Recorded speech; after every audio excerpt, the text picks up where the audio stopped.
Assalamualaikum warahmatullahi wabarakatuh. Selamat pagi anak-anakku semua, kelas 12.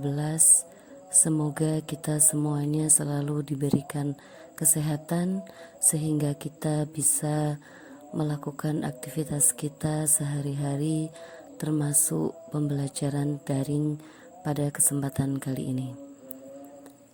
Pada kesempatan kali ini kita akan mempelajari tentang globalisasi dan dampaknya terhadap perubahan sosial di tingkat lokal atau komunitas. Sebelum kita memulai materi, marilah kita membaca Al-Fatihah. Semoga apa yang kita pelajari bisa bermanfaat untuk kita semua. Liridha'illahi wa bisyafaati Rasulillah sallallahu alaihi wasallam. Al-Fatihah.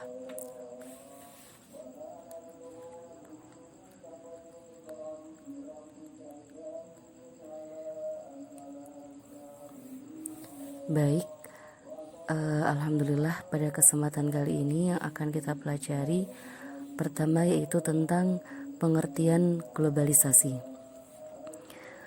Globalisasi berasal dari kata globus yang artinya yaitu bola yang bulat, atau secara istilah adalah suatu gambaran atau yang menggambarkan semakin intensifnya hubungan sosial di antara individu, kelompok atau masyarakat yang secara geografik masing-masing berada pada tempat-tempat yang saling berjauhan. Atau globalisasi sering disebut juga sebagai fenomena dunia berwajah banyak. Jadi kalau kita ketahui bersama bahwasannya globalisasi ini adalah di mana semakin intensifnya hubungan sosial. Jadi walaupun secara tempat itu jauh, tetapi bisa tetap saling bekerja sama dan saling melakukan hubungan sosial dengan cara tertentu. Kalau kita lihat zaman sekarang ini juga sudah banyak teknologi yang semakin maju, diantaranya dalam bidang teknologi, komunikasi, transportasi, dan lain sebagainya.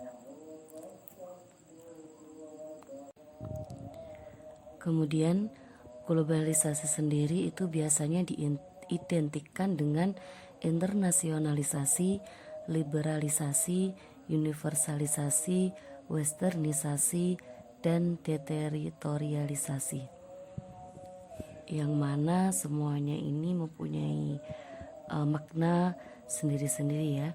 Yang pertama, internasionalisasi merupakan hubungan antar negara dengan ciri meluasnya arus perdagangan dan penanaman modal.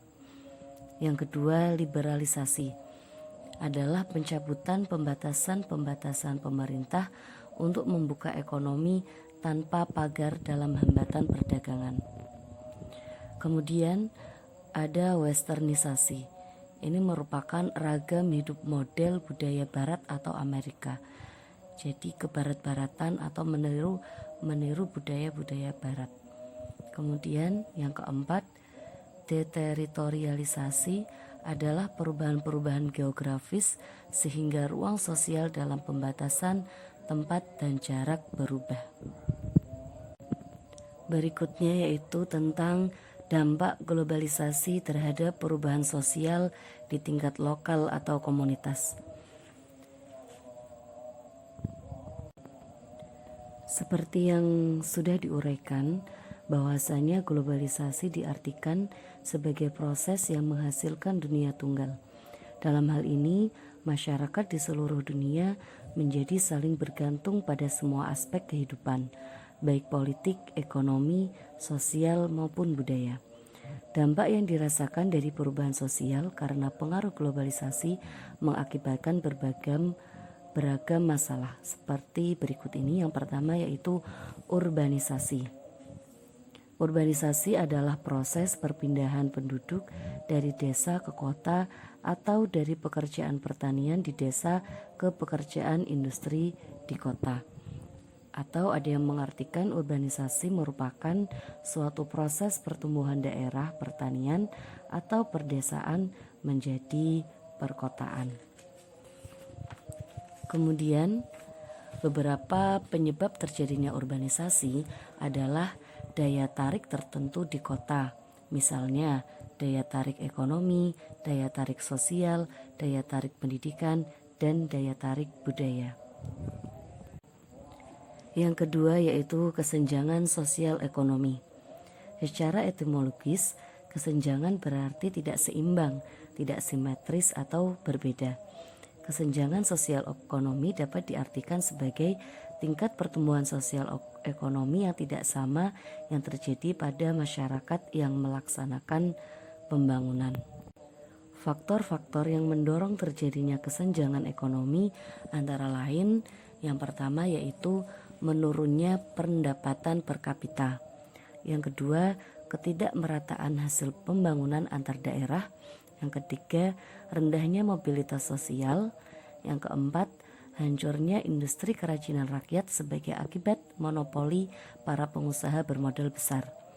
Yang kelima, investasi yang sangat banyak pada proyek-proyek yang padat modal, sehingga persentase pendapatan dari harta tambahan lebih besar dibandingkan dengan persentase pendapatan kerja. Kemudian dampak yang ketiga yaitu pencemaran lingkungan alam. Macam-macam pencemaran lingkungan alam ini meliputi pencemaran udara. Ini yang berasal dari asap mobil, asap pabrik, asap pembakaran minyak, dan lain sebagainya. Yang kedua, pencemaran air yang berasal dari pembuangan limbah industri ke sungai, danau, laut, atau yang lainnya. Kemudian yang ketiga, pencemaran kimiawi berupa produksi bahan-bahan sintesis yang digunakan sebagai bahan deterjen, pupuk, dan lain sebagainya. Kemudian limbah padat yang berupa sampah buangan kegiatan individu atau bisnis tertentu. Kemudian yang kelima, polusi panas berupa peningkatan temperatur air dan panas atmosfer yang disebabkan oleh berbagai ulah manusia.